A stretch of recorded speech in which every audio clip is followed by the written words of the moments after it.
Heat, Marlins, Florida Panthers, and Inter Miami, they've got it all. Celebrate your favorite team and show off your fandom with their beautiful team starter jackets, killer-looking helmets, team jerseys, cool shirts, and more. And if you're out of town or out of state, no worries. Go to caneswear.com and find everything they have on their site. Select what you want, and they will ship your gear to you. Anything over $99 is shipped for free. Don't wait. Stop at Caneswear today.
Ladies and gentlemen, let me give you a little dose of reality. Hello, ladies and gentlemen. Welcome to Real Talk Rants. I'm your host, Steve Molloy, where all Dolphins can come get a dose of reality. Hello, everybody. I hope everybody's doing great. I'm doing fine. Had a great week. I hope you all had a great week as well. Well, it's the middle of the week. It's hump day. Raphael, how you doing, brother? Glad you joined us this evening. I appreciate you, brother. Make sure when you all come in that you hit that like button. If you're new to the channel, please subscribe and then share with your friends, your families, and your neighbors. And if you're on another platform, if you're on Twitch, if you're on Twitter, if you're on Facebook, come over here and join the community on the YouTube channel here on the Fins Talk Sports Network, and join the rest of the Dolphins over here, and just have a good time. Have a good time. Wow, there's been a lot of news lately in Dolphin land. I'm gonna go ahead and read off some of the news. We've had some signings. We've let go some folks. So the Dolphins have signed running backs Xander Horfith. I hope I'm pronouncing that correctly. Anthony McFarland Jr., along with linebacker Daquan Jackson and wide receiver Jadon Jank. I think it's Jadon Jank.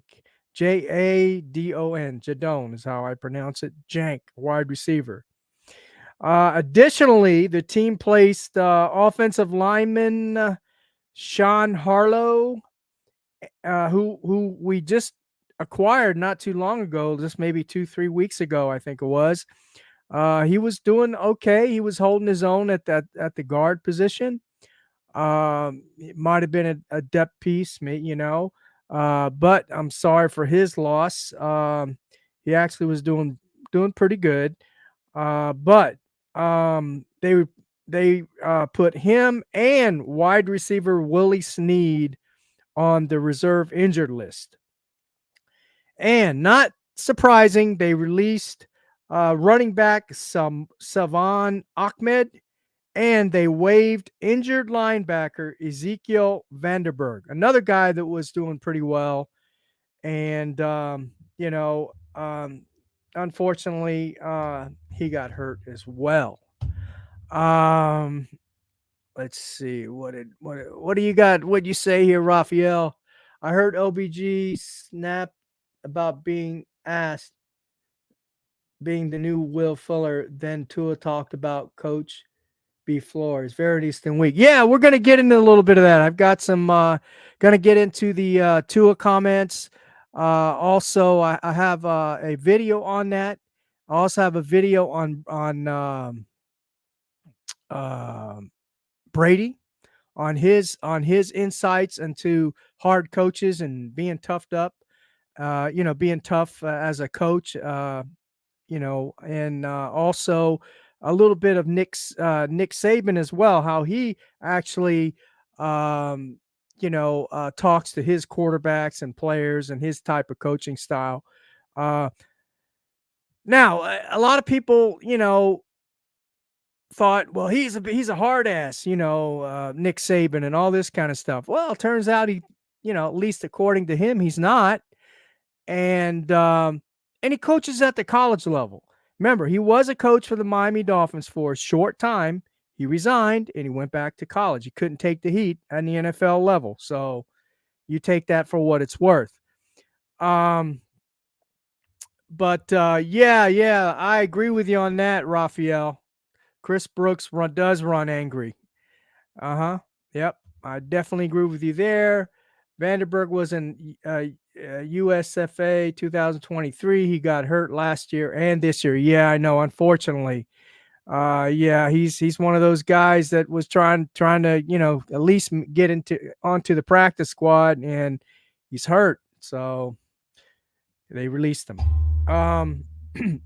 Now, so that was the news there as far as signings and also who we released and all that good stuff. So let me get a little bit into the before we get into the Commanders, the game and all that kind of stuff. I wanted to talk to you a little bit about the practice today. Actually, they did have a practice today. And I got this report from Alan Poupard, whom I like as one of the beat reporters for the Miami Dolphins. But I got this information from him. You can check it out on si.com, and he goes over the whole, practice for today, the joint practice with the Tampa Bay Buccaneers. Yeah, I knew what you meant, Raphael. UDFA. I knew what you meant. So I'm just going to go with the players that didn't practice today. Okay. Aaron Brewer, River Craycraft. We know River Craycraft. I'm thinking he's probably going to be put on IR before it's all said and done. He's hurt. Aaron Brewer was out at practice today. He didn't practice, but he was out there, and he still had I think he still had a cast on his hand. Braylon Sanders is hurt. Chris Brooks is hurt. Cornerback Jalen Ramsey might have been a veteran rest day for him. Anthony Walker, I believe he has a minor injury, linebacker. Javon Holland, I haven't seen Javon. He's MIA. I haven't seen Javon Holland out at practice in a while. So he's recovering from some injuries as well. Jalen Phillips, of course, he's been out there practicing. He did 11 on 11s, but they did a watered down 11 on 11s, right? They did like half speed. It wasn't anything, they weren't going, 70, 80% or even full speed. They were going like half speed. So they're bringing him along slowly. They don't want any, or we, especially fans, don't want any setbacks with Jalen Phillips. So they take their time with them. That's right. Yes, Raphael, he's in concussion protocol, as well as Ethan Bonner came out of concussion protocol. He actually played today, and it's training camp. He made some plays and he got beat on some plays, right? Let's see who else. Cam Smith. Cam Smith was out there at practice today, but he had a compression sleeve on his leg. So he's still injured. I mean, he's gonna miss reps, man. He's probably gonna miss the joint not the joint. He did miss the joint practices, but he's gonna miss the actual preseason game on Friday. This guy can't afford to miss reps. You know, he's on the bubble. I don't care. He made a play here and there, but he's still on the bubble. He still has to prove himself, in my eyes. Nose tackle Benito Jones wasn't practicing either. Now, the only player that Allen actually says that wasn't, he does attend the practices, that wasn't spotted in attendance was Jafon Holland. He wasn't even out there. They didn't even see him doing any kind of individual, working out individually or anything like that. Individual drills. Tyreek Hill, Jalen Waddle were out there. They were uniformed. They participated in stretching and early position drills. But basically, that was about it. And Tyreek has a hurt hand as well. Minor, they're saying, right? That's what McDaniel said, a minor injury. And then Waddle's saying, if it was a regular season, he would be playing. And I believe him. Usually he's a guy, he's going to tough it out, injured or not. He's going to tough it out, and he's going to play. But I'm glad they're resting him for the preseason. We're going to need him in regular season. And Tyreek Hill, Waddle, we know what those guys can do already, right? Yeah, we are, Raphael. We are hurting in the wide receiver group with injuries. Yep, we sure are. No excuses this year, though. I'm sorry. No excuses. Okay? No excuses. Wide receiver Eric Isukama. I got some bad news there. He actually walked off the field limping late in practice. So now he's hurt. So, yes, Raphael, we are hurting in the wide receiver core. So, injuries are piling up. I know that and that's all I'll get into the practice. But basically, the injuries are piling up. As recently as last week, I heard we have 20 injured players. 20. And the regular season hasn't even started. And some of these injuries were sustained not even in the preseason game. Some of them were just sustained in practice, but a lot in the preseason game as well. And I understand they will be playing. McDaniel said that he will be playing some starters Friday evening against the Tampa Bay Bucks.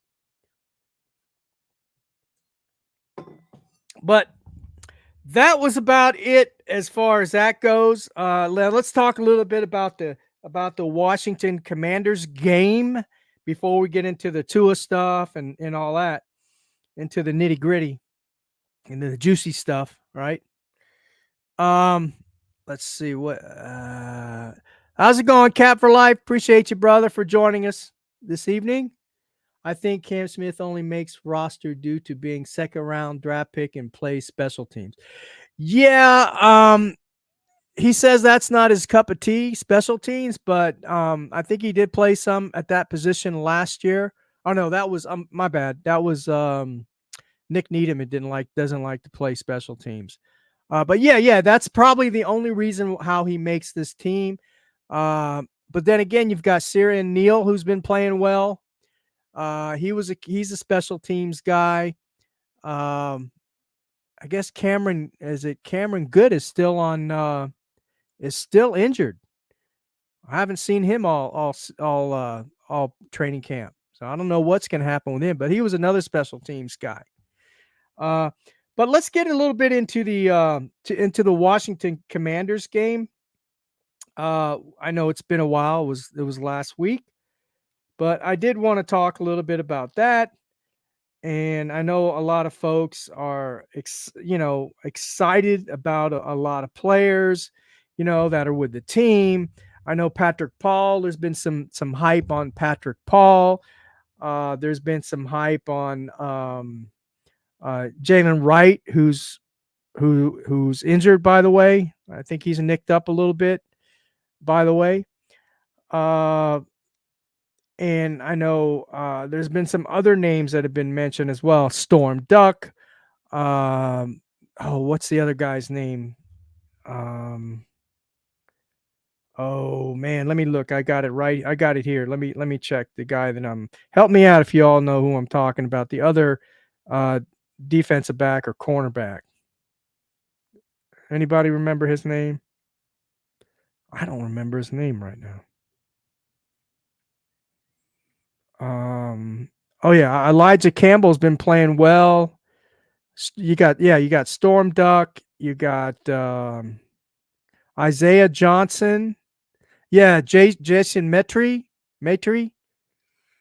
And who's the other guy? I got it right here. I said Storm Duck. Quentin Bell. You know, he started off good, but he really hasn't done much lately. Jordan Boyer had a good practice today, from what I understand too. Who is that guy?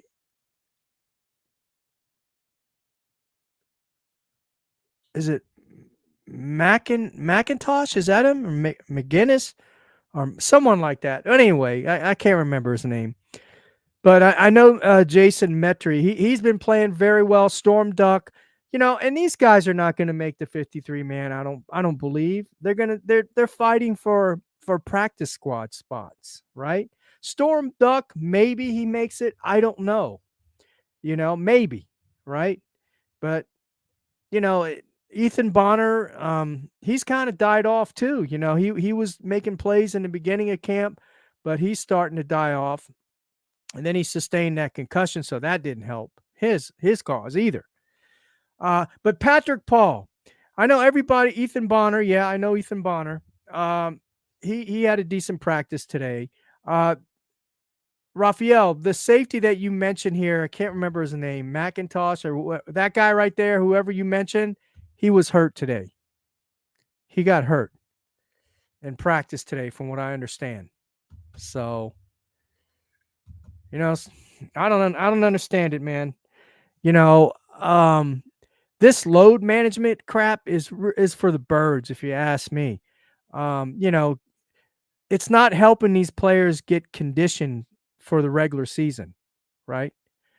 And the Miami Dolphins and the organization and McDaniel, they do a great job of coddling these guys, you know.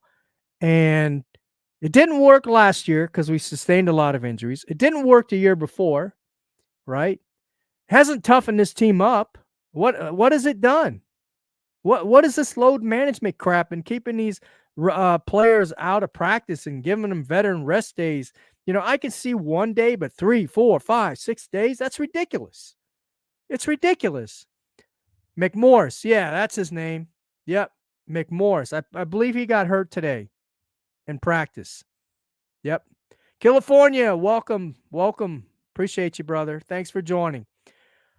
Again, everybody, hit that like button. Hit that like button. We got 16 watching. I should have 16 likes in here. Come on, hit that like button, guys. I really appreciate it. It helps the channel out and sends out those notifications so other Dolphin fans can come in here and enjoy the show as well.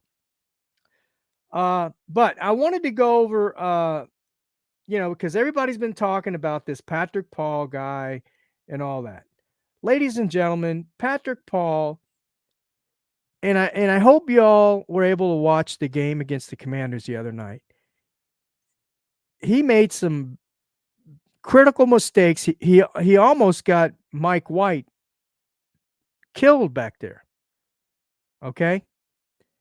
All right? And he was playing against second and third stringers. He was playing against backups, some guys that are going to be working at Walmart in a couple of weeks. These are not your top of the line defensive tackles he was playing against. Okay?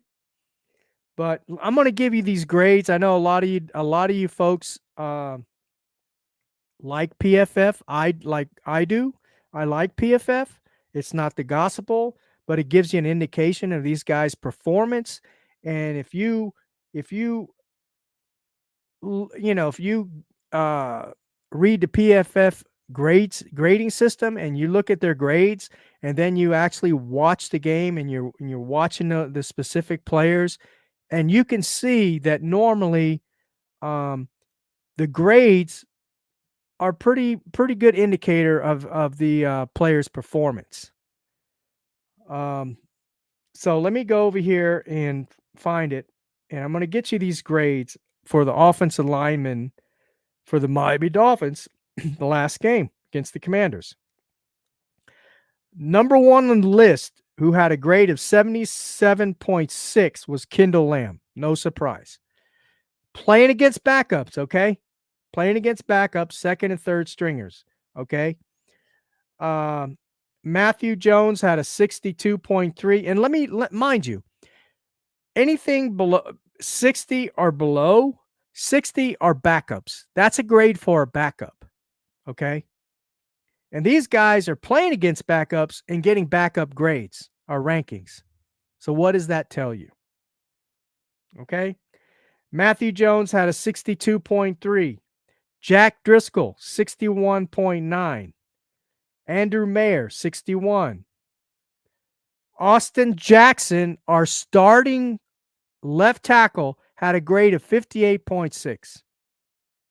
That's pathetic. Sean Harlow, 58.4 before his injury. Chasen Hines, 53.7. Another guy that's probably going to start for us this year. Why? I have no clue. Liam Eichenberg, 53 against backups. Against backups. Because the Washington Commanders did not have their starting front line. You all realize that, right? They had 2 or 3 guys on the starting front line that were hurt or didn't play for some reason or another. Ryan Hayes had a 51.7. Patrick Paul, 49.6. 49.6. Lester Cotton, 49.7. And last but not least, Robert Jones, 37.5. 37.5. Ladies and gentlemen, we have a problem on the O-line. Okay? I'm talking about the backups. Okay? I think the starters, they'll be adequate. The way that this system is designed by Mike McDaniel, getting the ball out quick, I think it's fortunate that we have a quarterback that can get the ball out quick. Okay. Again, if we get like a Ryan Tannehill in here or something, and the system in the system is the same, you're not going to get good results at all.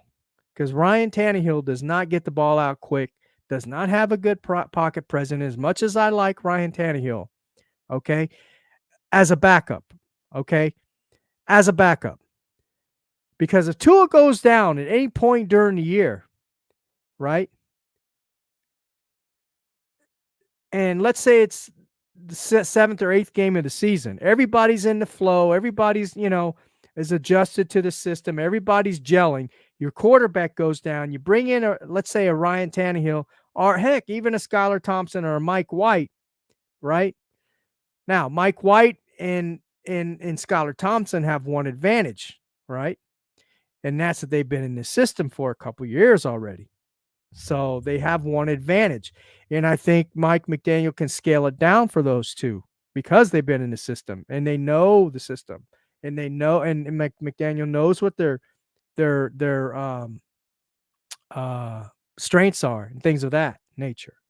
But you bring a guy like a Ryan Tannehill in the first year in the system as a backup, it's not going to be pretty back there. That's just my opinion. That's just my opinion. What did Raphael say? Starting O-line vs. Washington. Lamb, yep. Jones, Cotton, and Jackson. Yes. And as I said, the Washington Commanders didn't even have their first string defense in there. And these guys were not playing that great. They weren't. They weren't. Okay? Tua in the system makes these guys look better than what they are. If you got a quarterback in here, let's say from the start, right? And they didn't have the quick release like Tua in this system, right? They would not be very successful. I just don't see it. Okay, I don't see it unless they started from from training camp, and they were getting all the first reps, and maybe they could be a little more successful. But if you get another quarterback in here and he doesn't have the quick release, right, like a Tua Tagovailoa, you're going to have to get a whole new offensive line because those guys can't hold their blocks more than 2.8 seconds or 3 seconds. They can't. So you understand what I'm saying, y'all? If you would have to change the system, right? You would have to get a whole new offensive line and change the system.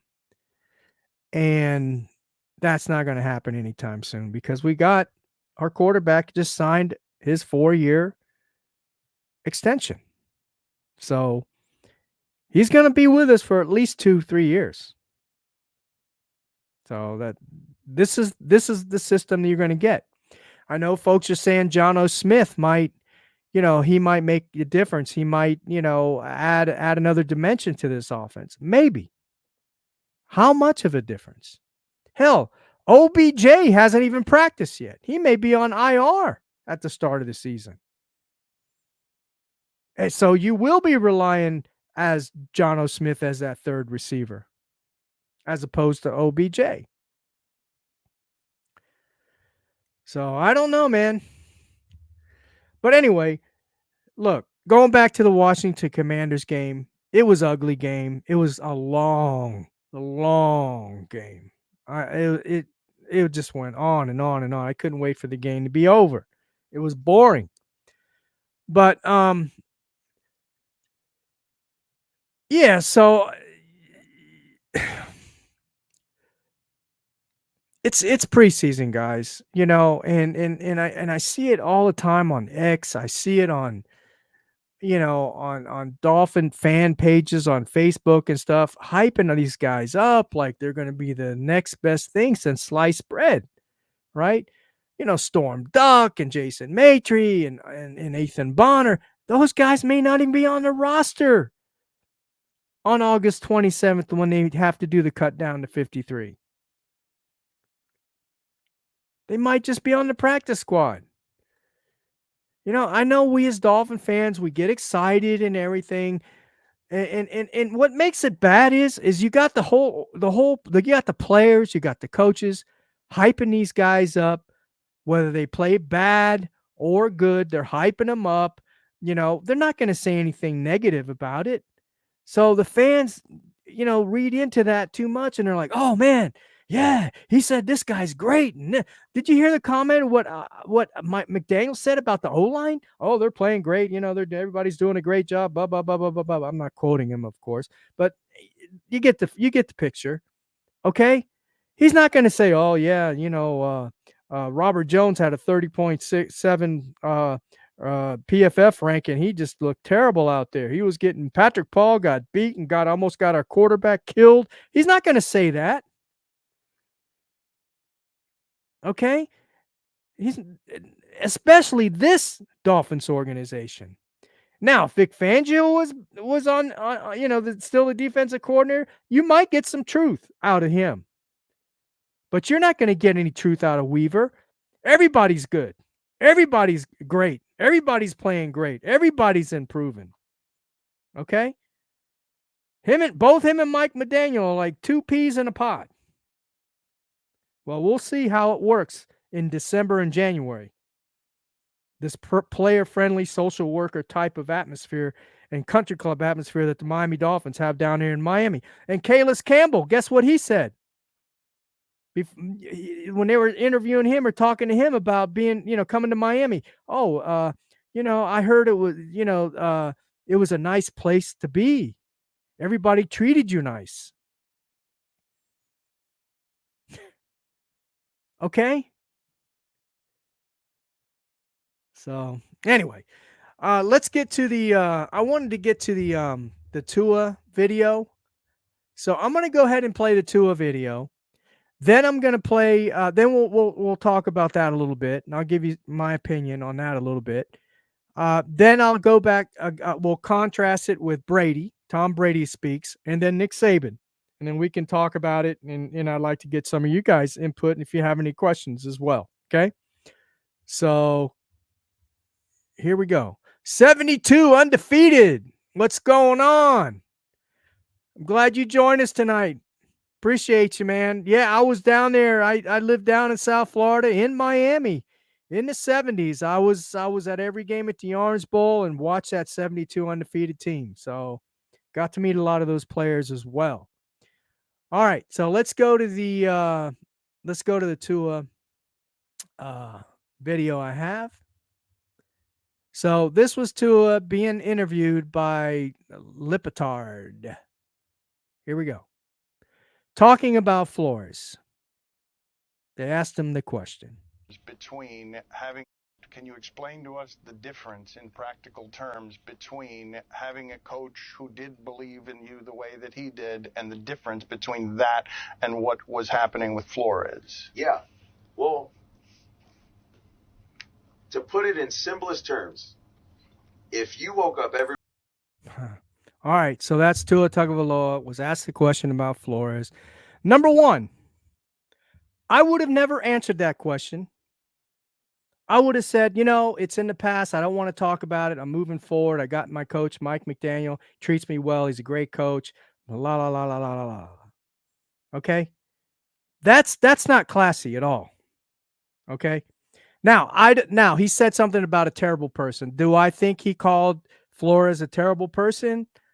I don't know. I don't think so. I think he was just giving an example, right? Of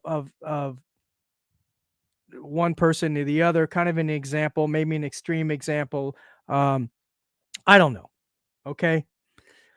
But if it was me, and that's a coach that was 2 years ago, and I've got my present coach, and I would be focused on this year, not 2 years back. All he had to do was decline that question. Say, I'd rather not answer that question. I want to move forward. That's what I didn't like about that. I'm sorry he felt that way. He was being picked on, or he was, being coached hard, or however you want to say it, right? And then another thing, he's saying that if it was the president of the United States or anybody, they wouldn't be able to take that. That's bullshit. That's bullcrap. Bullcrap. Because here's the proof.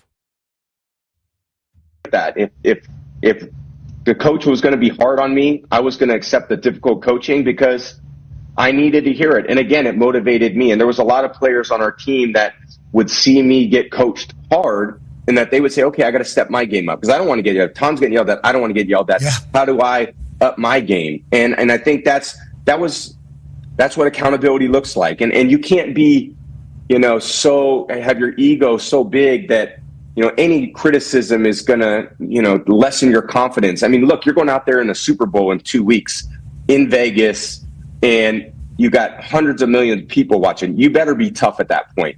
You better have not go in there with, a weak attitude. Fragile. I think you got to go in there and you got to embrace the challenge, embrace the opportunity. You're going to be tested. And if your coach tests you and your teammates test you, then you can go beat your competition. If they're... Bingo. Accountability. You can't be weak. You can't have a big ego. Okay? That's a winner right there. 7 Super Bowls. See the difference, ladies and gentlemen? Look, I like Mike McDaniel. I think he's a great coach. I think he's a good play designer, good play caller. But when it comes to his team and player-friendly atmosphere, not in my opinion, what I've seen, I don't think he holds his players accountable. Okay, look what Tua said in one of the interviews. Right? What did he say? This isn't Mike McDaniel's team. This is our team. This is the players' team. Really? Don Shula must be turning over in his grave right now. Could you see a player in the 70s and 80s, even the 90s, say, this is our team. It's not my coach's team. We're running the asylum, not our coach. He's not in charge. We are. Yes, I'm going to go on a little rant here. Okay? I'm going to go on a little rant here. Another thing I don't like. All this celebration crap. What are they doing in practice? What are they doing during regular season? Practicing their celebrations. And you see how it's choreographed when they make a touchdown. You saw the Denver game. That doesn't take 2 minutes or 5 minutes. That's some consistent practicing on a daily basis to get those celebrations right. Oh, they'd rather be celebrating and practicing that than focusing on the Super Bowl. I don't like that. And let me tell you something about Tua Tagovailoa. He just paid his big bucks. He got the bag. He better produce this year. I don't want to hear no more excuses. I do not want to hear any more excuses, man. I don't want to hear the injury excuses because guess what?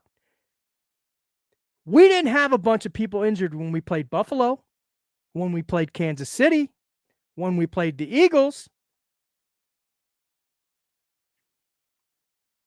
when we played some of the other teams. We didn't have that many injuries. You telling me out of 6 games, out of 6 playoff teams that we played, every game we had 13, 14, 15, 20 people injured? No. So I don't want to hear that damn excuse anymore. Injuries. Everybody has injuries. And guess what? We got injuries right now. And we haven't even started the regular season yet. There are going to be injuries, folks. How many? That's to be determined. Who? That's to be determined. There's going to be injuries. Every year it's injuries. And with Tua, it's, well, Flores, he treated me bad, and messed up my whole game and lost my confidence. I looked in the mirror and I didn't know if I was good or not. Really? You're the frickin' quarterback of an NFL football team making the most money, just got your bag. You're the supposed leader of this team. And what do? You're causing division. Yes, he is causing division. And you ask how? By talking the crap that he did to Lipitard. Instead of being a leader, a real leader is going to say, you know what? That's behind me. I'm dealing with the players we got now. I got my coach now, and we're looking to go for the Super Bowl. That's it, period. But no, he's whining. Hurt my feelings. Oh, man. I just didn't know if I could go out there and step on the field and play anymore. It was so bad. Grow up, man. Grow up. Like I said, he better play elite every game this year. That's all I'm saying. So here is, let me go to Nick Saban. This is what he said. I know a lot of folks have said that Nick Saban is a real tough character, a real tough guy, and he coaches his players tough and all this.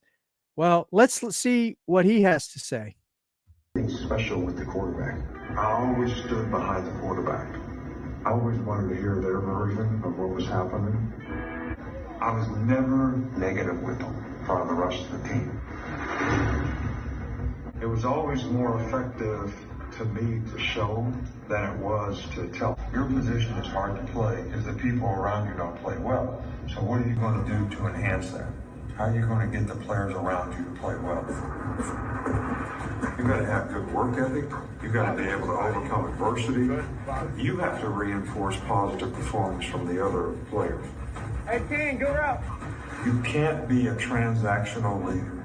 And this is where a lot of athletes are. It's all result-based. You know, if the play works, that's great. If it doesn't work, it's terrible. Well, that ain't really how it is. Being a transformational leader is trying to serve other people. You're trying to help them for their benefit. And you have a vision for what you want to accomplish and what your view of the offense should be. And you're going to try to inspire the people to help you do that. You got to be somebody that somebody can emulate. And that's why Nick Saban is not in the NFL. My opinion, that's all. That is why Nick Saban is not in the NFL. Okay. So anyway, I just wanted to give you those perspectives on Tua's talk, and Brady and Nick Saban as well. Look, and then also Nick Flores came out and he replied, and he made comments on that he wants the best for Tua. I thought he did a great job. He handled it very professional. And look, there were a lot of, I don't want to go back in the past too much, but there were a lot of players that love Flores. And then, like Tua said, there was a couple that didn't, right? They didn't like that hard-nosed type of, coaching, right? But there was a lot. And there's another one here that I have. I'm going to read a comment. And this is, see if I can find it. Vikings linebacker Andrew Van Ginkel. This is what he says on playing for defensive coordinator Brian Flores, and also Tua Tagovailoa. He says, the reason I'm the player that I am today, I'm just going to leave Tua's comments to himself. I wouldn't be here without Flores at this point in my career.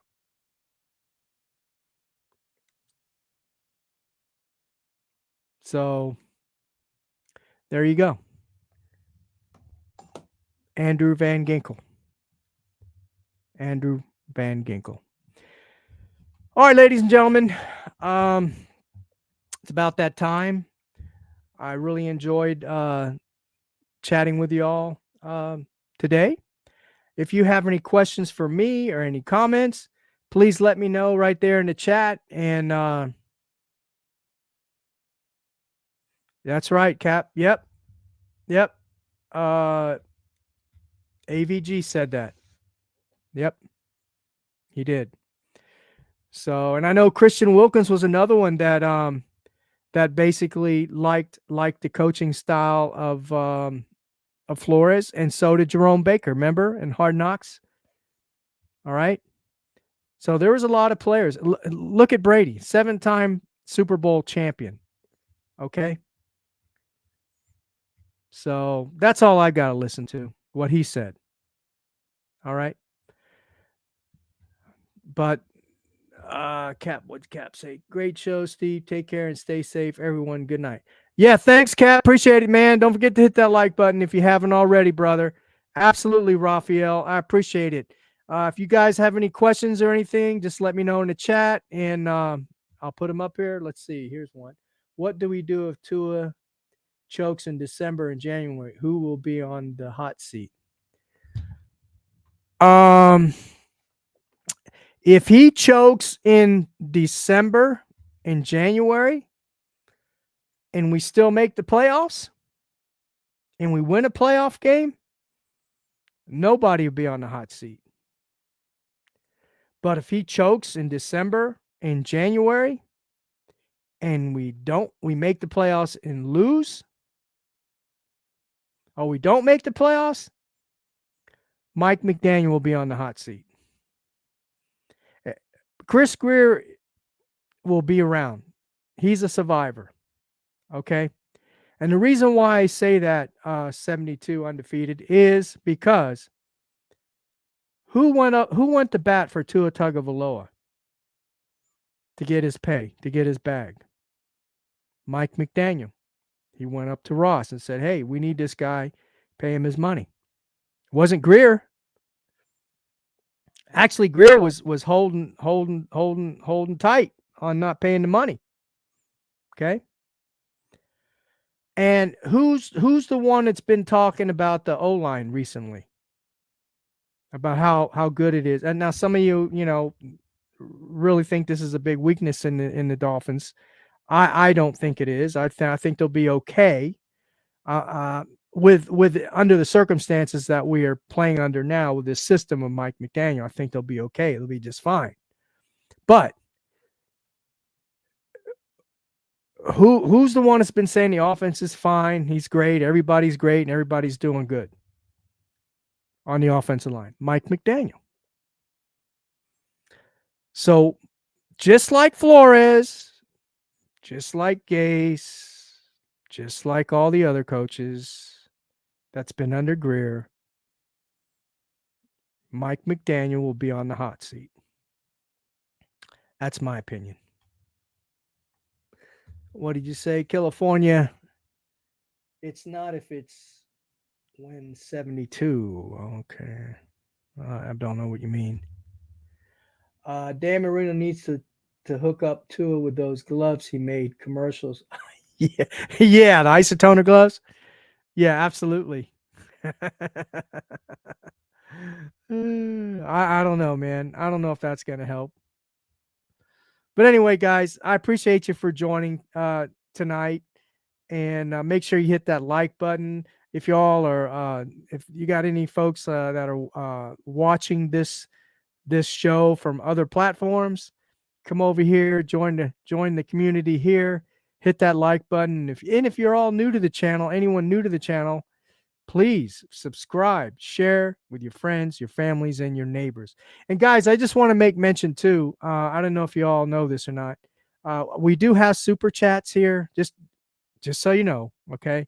Hitting that like button is great. I appreciate it. It sends out the notifications and it helps the show a lot. But I just wanted to make mention that we do have super chats if any of you are interested in donating to the channel or anything of that nature. Okay. So appreciate it, guys. Thanks for joining again. We play the Tampa Bay Buccaneers on Friday night. So we'll see how that goes. It's going to be interesting. I know Chop Robinson has been coming along pretty good. He went up against Tristan Wirfs with the Bucs today, and he held his own. He did good. He held his own. So again, it's training camp, but he did hold his own against an all-pro tackle. So he did really well there. It was on one-on-ones. It wasn't 11-on-11s, but it was one-on-one. But on 11-on-11, they were running at Chop Robinson, and they were just destroying him. Okay, he's not good in the run game. I'm sorry to say, but he's the number one pick that's going to end up playing a specific role on this team as a pass rush specialist on third downs. That's about it. I wouldn't go and draft a specialist, right, at number one.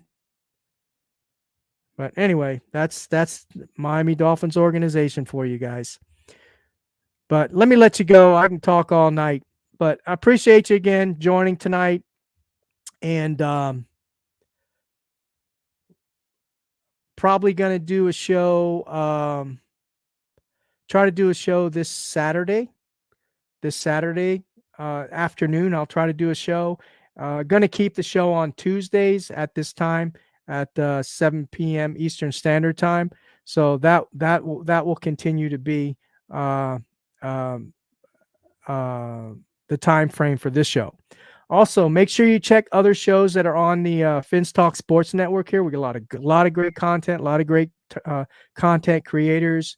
We got Evan, who's with the Fins bandwagon. You got Michael Vogel. We got Brett Legassi, who's on Overtime. Greg Meany.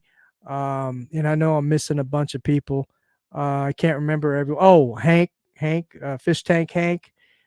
He's on Fins Talk today with Bobby. You got Alex and Bobby and East Street Tent Boys. A lot of good content. Baseball, they got a new college show on, a card show. If you're a card collector, there's a lot of stuff going on in the Fins Talk Sports Network. We are growing leaps and bounds, and we can only do it with you guys. So appreciate you. And until next time.